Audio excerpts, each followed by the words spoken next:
Assalamualaikum warahmatullahi wabarakatuh. Bismillahirrahmanirrahim. Saya Dewi Sri Agustina dari kelompok 6 yang beranggotakan Tribudi Yanuarto, Siti Mahmudah, dan juga saya sendiri.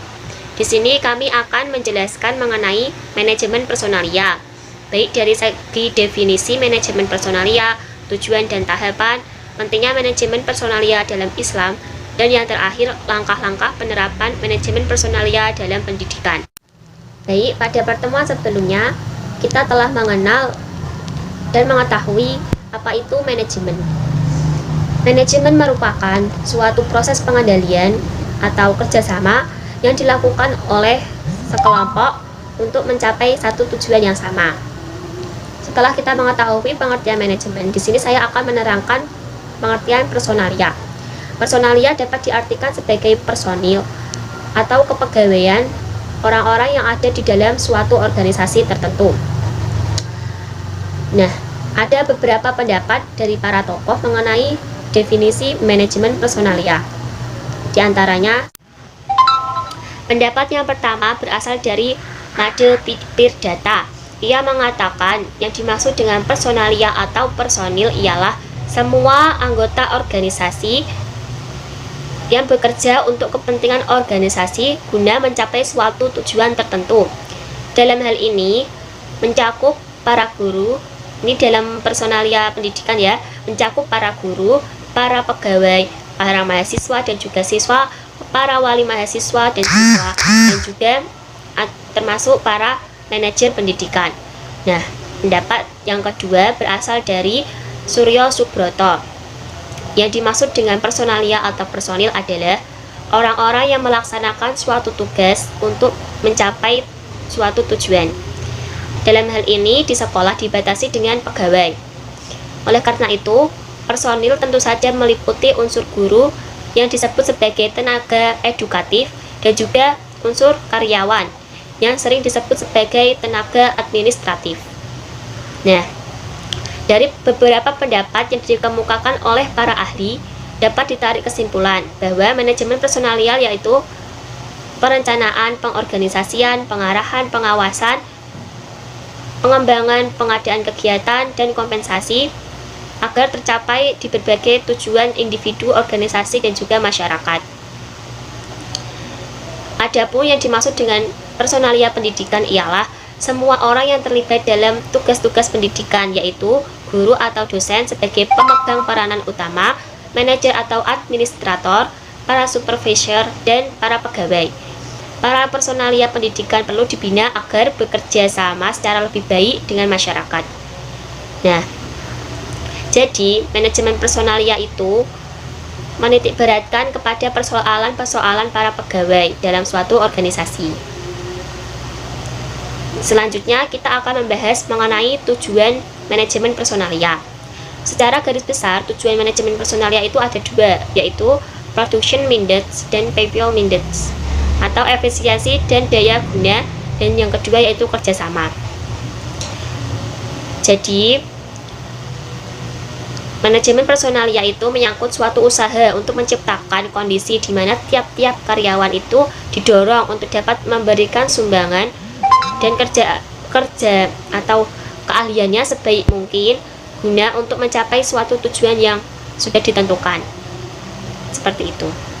Assalamualaikum warahmatullahi wabarakatuh. Perkenalkan, nama saya Siti Mahmudah dengan NIM akhiran 098. Kali ini saya sebagai pemakalah yang kedua akan menjelaskan tentang tahapan-tahapan manajemen personalia.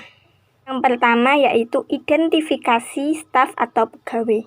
Dalam identifikasi ini erat kaitannya dengan pengadaan staf atau pegawai, yaitu dengan pengenalan kualitas staf atau pegawai tersebut. Ada dua identifikasi ini. Yang pertama yaitu rekrutmen dan seleksi. Rekrutmen ini yang dinilai yaitu potensi dari pegawai, sedangkan seleksi yang dinilai yaitu kepribadian dan motivasi dari pegawai. Yang kedua yaitu penempatan. Setelah kita mengetahui kualitas dari pegawai atau staf tersebut, maka selanjutnya yaitu menempatkan posisi jabatan dari pegawai tersebut sesuai dengan kualitasnya.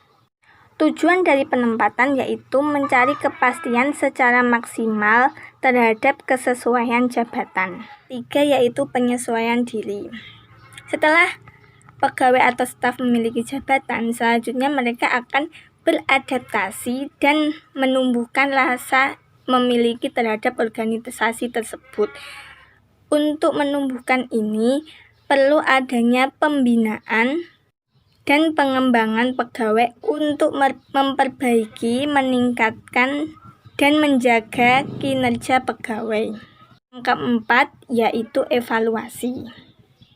Evaluasi adalah penilaian terhadap tingkat pencapaian hasil sesuai dengan yang diharapkan. Evaluasi ini mencakup prestasi, peran ikut serta, dan kepribadian. Yang kelima yaitu perbaikan. Untuk memperbaiki kelemahan dan meningkatkan profesionalitas, perlu adanya perbaikan, seperti halnya memberikan pendidikan dan pelatihan terhadap pegawai atau staf. Yang keenam yaitu kompensasi pegawai. Kompensasi ini yang dimaksud adalah memberikan balas jasa atas kesuksesan yang telah diraih dari pegawai, seperti memberikan tunjangan, gaji, fasilitas rumah, dan kendaraan.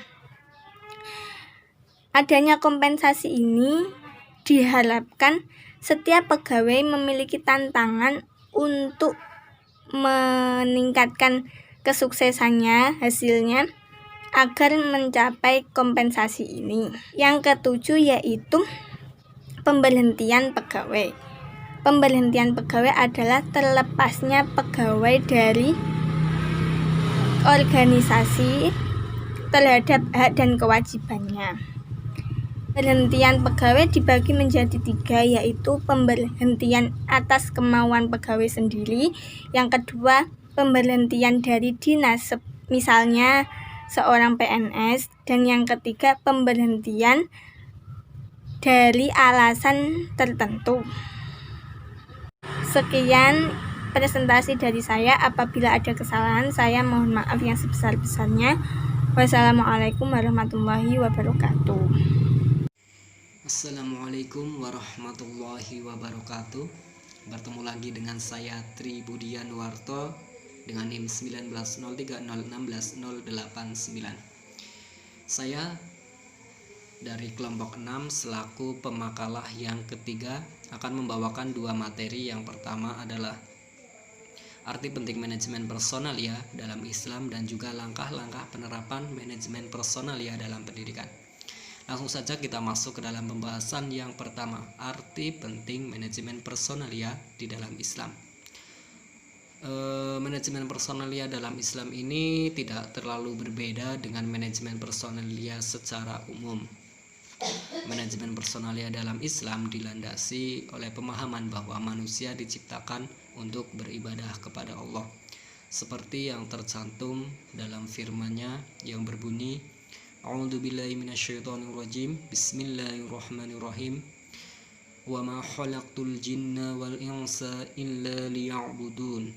Yang artinya, aku tidak menciptakan jin dan manusia melainkan untuk beribadah kepadaku. Quran surat Az-Zariyat ayat 56. Selanjutnya adalah adanya perintah untuk melaksanakan amar ma'ruf nahi mungkar atau mengajak kepada kebaikan dan mencegah keburukan. Seorang muslim harus bekerja secara profesional dan juga meniatkan pekerjaan tersebut sebagai bentuk ibadah kepada Allah. Kemudian seorang muslim juga hanya boleh mengerjakan yang baik-baik saja dan tidak boleh mengerjakan keburukan. Nah, hasilnya adalah bahwa hasil dari pekerjaan seorang muslim itu tidak hanya bernilai material namun juga bernilai non material. Kemudian dalam pendayagunaan sumber daya manusia Islam diperhatikan adanya 3 aspek pembinaan, yaitu pembinaan kepribadian Islam, kemudian pembinaan keahlian, dan pembinaan kepemimpinan. Pembinaan kepribadian Islam adalah perpaduan antara cara berpikir Islami dan juga sikap jiwa Islami. Pembinaan kepribadian Islam dilakukan dengan menanamkan akidah Islam ke dalam diri seseorang, sehingga akidah Islam menjadi dasar untuk berpikir dan bertindak ataupun melakukan pekerjaan. Sehingga apapun yang dilakukan oleh manusia nantinya akan dipertanggungjawabkan di hadapan Allah Subhanahu wa taala. Yang kedua adalah pembinaan keahlian. Pembinaan keahlian adalah lanjutan dari pendidikan dan juga pelatihan yang telah dilaksanakan oleh pegawai. Pembinaan keahlian ini perlu dilakukan agar pegawai memiliki keahlian dalam bidang yang ditekuni dalam organisasi yang dia ikuti. Nah, yang ketiga adalah pembinaan kepemimpinan.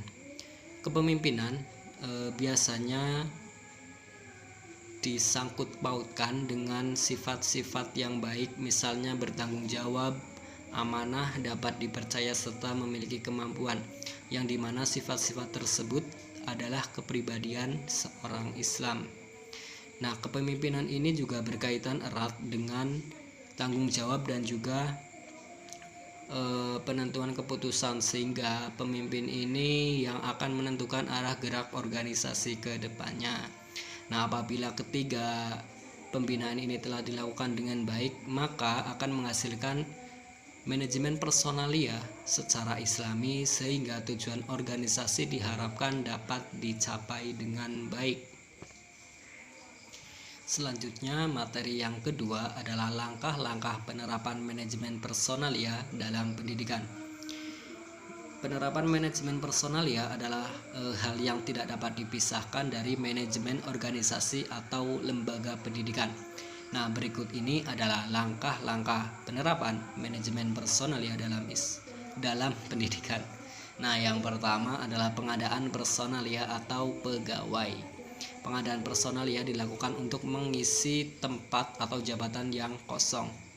Nah, pengisian jabatan ini mempertimbangkan aspek pengetahuan, kecakapan, dan kemampuan personalia atau pegawai yang disesuaikan dengan kebutuhan jabatan atau tempat yang akan diisi. Nah, yang kedua adalah pengembangan personalia. Pengembangan personalia adalah tata cara untuk meninjau stabilitas dari personalia. Personalia yang berkembang menjadi lebih baik tentu akan mempengaruhi perkembangan organisasi ke arah yang lebih baik juga. Nah, yang ketiga adalah hubungan antar personal. Hubungan antar personal ini berkaitan dengan iklim organisasi. Nah, lalu iklim organisasi adalah ciri atau karakteristik suatu organisasi yang membedakan dengan organisasi lainnya, yang dimana iklim ini akan mempengaruhi pegawai. Misalnya, iklim positif yang ada di dalam suatu sekolah di mana guru-guru ini bekerja dengan cekatan, dengan efektif dan efisien, tentu akan menghasilkan produktivitas sekolah yang baik. Nah, sebaliknya apabila guru-gurunya bekerja dengan malas-malasan dan juga tidak cekatan, tentu sekolah ini tidak akan produktif seperti itu. Nah, yang ketiga adalah pemeliharaan personalia. Pemeliharaan personalia dilakukan dengan menjamin terpenuhinya kebutuhan-kebutuhan personalia secara optimal, yang dimana kebutuhan ini terbagi menjadi kebutuhan sosial ekonomi seperti halnya gaji, tunjangan, dan juga jaminan kesehatan, dan juga kebutuhan sosial psikologis seperti halnya pengakuan, apresiasi, dan juga keadilan untuk setiap pegawai. Yang selanjutnya adalah kesejahteraan pegawai. Kesejahteraan pegawai perlu diupayakan agar para pegawai ini optimis ataupun semangat dalam bekerja.